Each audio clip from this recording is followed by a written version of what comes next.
Hello বন্ধুরা, শুভ সন্ধ্যা। Hi guys.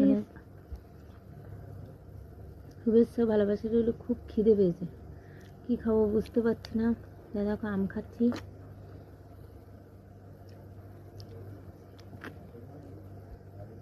আমার খুব খিদে পেয়েছে। ভাবছিলাম বাবাকে বলবো কিছু আনতে, কিন্তু আমাদের তো মারা গেছে, এখন কিছু খাওয়া যাবে না। ভাজাভুজি ফুচকার কথা ভাবছিলাম বলবো, কিন্তু হবে না, ওই জন্য আম খাচ্ছি। ফুচকা খাওয়া যাবে না? ফুচকা কি দিয়ে ভাজা? ফুচকা শুধু আনলে হয়ে যায়? তেলে ভাজা না?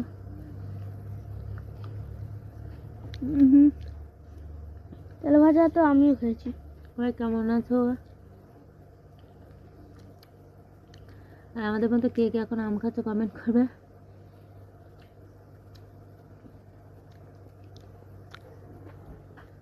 সবাইকে শুভ সন্ধ্যা, অনেক অনেক শুভেচ্ছা ভালোবাসা রইল। সবাই ভালো থেকো, সুস্থ থেকো, সাবধানে থেকো। আমাকে ভালোবাসা দিয়ে কেউ ভুলে যাও না। আমটা খুব মিষ্টি, আমার আম্মুরও বলে আমটাই বেশি ভালো লাগে। সবাইকে